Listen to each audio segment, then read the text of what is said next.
Embora a União Europeia seja considerada a região menos corrupta, os progressos na luta contra a corrupção estagnaram na última década. A pontuação média na União Europeia é de 62 em 100, em comparação com os 42 a nível global, de acordo com o Índice de Percepção da Corrupção de 2025, publicado pela Transparência Internacional. A Hungria, a Bulgária e a Roménia são os países onde os níveis percebidos de corrupção no setor público são mais elevados. No extremo oposto do espectro, a Dinamarca, a Finlândia e a Suécia são os países da União Europeia considerados menos corruptos. A ONG observou tendências de retrocesso em alguns países da União Europeia, como a Hungria, a Bulgária e a Eslováquia.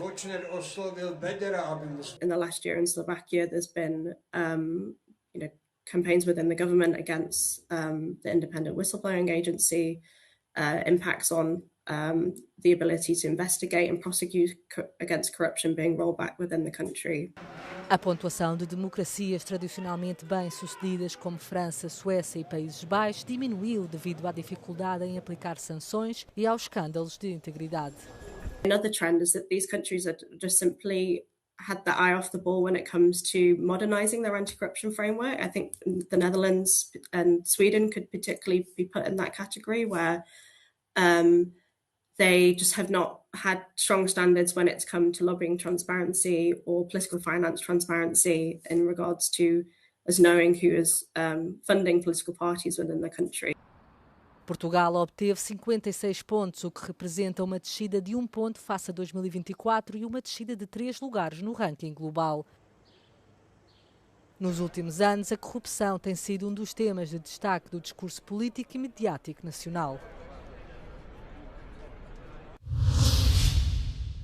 António José Seguro chegou na viatura pessoal ao futuro local de trabalho para uma conversa com o presidente cessante Marcelo Rebelo de Sousa, que durou mais do que aquilo que se imaginava. Neste dia 1 pós-eleição, o ex-líder socialista esteve em contacto telefónico com os autarcas de vários municípios afetados pelo mau tempo, na residência que tem, nas Caldas da Rainha. Tentou perceber como está o processo de recuperação dos danos provocados pelo comboio de tempestades que tem afetado o território continental do país nas últimas semanas. A resposta do Estado à catástrofe natural deverá marcar os primeiros tempos do mandato de Seguro, a par da saúde, da justiça e também do pacote laboral. Seguro que, recorde-se, no decurso da campanha eleitoral, fez questão de dizer que jamais promulgará alterações à lei do trabalho sem um acordo na concertação social. Essa é uma área em que poderá haver choque com o governo da Aliança Democrática. Ao cabo de 3 horas e meia, saiu aqui pela Sala das Bicas do Palácio de Belém sem responder a quaisquer questões dos jornalistas. No próximo mês, Seguro vai trabalhar na transição, num gabinete que lhe foi entregue no Palácio de Queluz. A tomada de posse está agendada para 9 de março. Durante a primeira visita de um vice-presidente dos Estados Unidos da América à Arménia, J.D. Vance anunciou vários novos acordos entre os dois países após se ter reunido com o primeiro-ministro arménio Nikol Pashinyan em Erevin. Os dois líderes assinaram um acordo de energia nuclear civil e um acordo de venda de tecnologia de drones dos Estados Unidos da América para a Arménia no valor de 9,2 milhões de euros. Vance encontra-se de visita à Arménia e ao Azerbaijão esta semana a fim de promover um novo corredor comercial que remodelaria o Cáucaso do Sul. A designada Rota Trump para a Paz e Prosperidade Internacionais visa ligar a Ásia Central e a Bacia do Cáspio à Europa, contornando a Rússia e o Irão. President Trump knows very well the very best way to ensure that you have peace is to establish real deterrence. And the best way to establish real deterrence is with the best military technology in the world, and the United States has that. Փոխնախագահ Վենսի հետ այսօր ստորագրեցինք քիչ առաջ Հայաստանի Հանրապետության եւ Ամերիկայի Միացյալ Նահանգների կառավարությունների միջև խաղաղ նպատակներով միջուկային էներգիայի ոլորտում համագործակցության մասին 1-2-3 կոչվող համաձայնագրի բանակցությունների ավարտի մասին համատեղ հայտարարությունը։ Այս համաձայնագիրը նորեջ կբացի Հայաստանի եւ ԱՄՆ-ի միջև խորացող էներգետիկ գործընկերության ասպարեզում, կնպաստի Հայաստանի էներգետիկ ռեսուրսների Em agosto de 2025, o presidente dos Estados Unidos da América, Donald Trump, mediou um acordo entre a Arménia e o Azerbaijão, no qual os dois países se comprometeram a renunciar às reivindicações sobre o território um do outro e a abster-se do uso da força. Moscou está a observar atentamente a saída discreta da Arménia da sua esfera de influência. O país é historicamente o aliado mais próximo da Rússia no Cáucaso Meridional. Marco Rubio inicia esta semana uma viagem a 3 países europeus. O secretário de Estado norte-americano viaja na sexta-feira até a Alemanha para participar na Conferência de Segurança de Munique. Segue-se depois Bratislava, na Eslováquia, e Budapeste, na Hungria, durante os dias 15 e 16 deste mês. De acordo com a agenda anunciada, Rubio irá encontrar-se com membros do governo eslovaco para debater temas como segurança, reforçar a cooperação bilateral no domínio da energia nuclear e da diversificação energética. Na Hungria, sabe-se apenas que o Rubio irá discutir os interesses bilaterais e regionais comuns entre Washington e Budapeste, incluindo os atuais processos de paz para a resolução de conflitos globais e a parceria energética entre os dois países. Donald Trump é um dos mais importantes aliados de Viktor Orbán na cena internacional. A Lituânia realizou um exercício militar na segunda-feira, simulando um cenário em que um comboio proveniente da Rússia continental circula pelo país para chegar a Kaliningrado.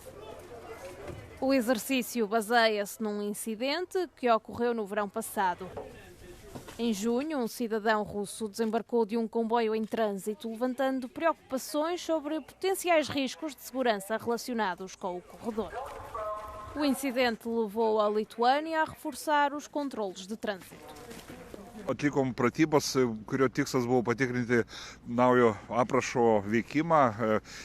Po incidento praeitais metais buvo atnaujintas ir sudėliotas kitaip. Também foram realizados exercícios militares na cidade polaca de Braniewo, perto da fronteira do enclave de Kaliningrado. Os exercícios contaram com a participação dos tanques K2 Black Panther, de fabrico coreano, que foram destacados para a região em agosto, num esforço para reforçar o flanco oriental da NATO. A alta representante dos negócios estrangeiros da União Europeia, Kaja Kallas, alertou que os esforços de paz para a Ucrânia correm o risco de reforçar a agressão russa, a menos que Moscou seja forçada a fazer concessões reais. Em entrevista ao programa Europe Today da Euronews, Kallas manifestou cautela em relação às negociações em curso lideradas pelos Estados Unidos, que terminaram na quinta-feira em Abu Dhabi. Well, we haven't seen Russia really taking the talk seriously because, while Ukraine already agreed to unconditional ceasefire over a year ago, then Russia keeps on bombing. I mean, just yesterday we heard how they're bombing civilian infrastructure all the time. Plus, they don't really have serious people, behind that table. So I don't expect anything out of this, really. Kallas reconheceu o mérito da administração Trump em reunir as duas partes, mas salientou que o desequilíbrio é evidente. A União Europeia e os Estados Unidos têm entrado em conflito quanto à sua visão do que deve ser a paz na Ucrânia. A Comissão Europeia tem fortes reservas quanto à concessão de estatuto legal a 500 mil de migrantes irregulares por parte de Espanha, de acordo com fontes consultadas pela Euronews. 3 funcionários da União revelaram estar preocupados com o facto dos planos de Madrid poderem entrar em conflito com a atual política de imigração do Bloco. A decisão foi anunciada pelo primeiro-ministro Pedro Sánchez no final de janeiro e afeta as pessoas que entraram no país antes de 31 de dezembro. Os migrantes devem ter residido em Espanha durante pelo menos 5 meses ou ter solicitado asilo antes do final de 2025 para serem elegíveis. O novo decreto concederá aos beneficiários autorizações de residência de 1 ano e o direito de trabalhar em qualquer setor, em qualquer parte do país. Os funcionários europeus contactados disseram que a medida não está em conformidade com a posição da Comissão e corre o risco de enviar uma mensagem errada aos migrantes irregulares. Após o anúncio de Madrid, O comissário europeu para a migração, Magnus Brunner, referiu que este é um assunto da responsabilidade nacional. Cuba enfrenta dificuldades crescentes como resultado do embargo de petróleo dos Estados Unidos. As autoridades cubanas proibiram as aeronaves que operam na região de pousar na ilha para reabastecer. Os voos de longa distância, cruciais para o turismo cubano, estão interrompidos devido à escassez de combustível. E a Air Canada vai suspender os serviços para a ilha a partir de segunda-feira. Os cubanos podem comprar no máximo 20 litros de combustível de cada vez e somente em dólares americanos. O transporte público também foi severamente afetado, com muitas carreiras de autocarros suprimidas. Os locais tentam adaptar-se à situação como conseguem. Visitar sí que son de batería porque aquí no hay más nada.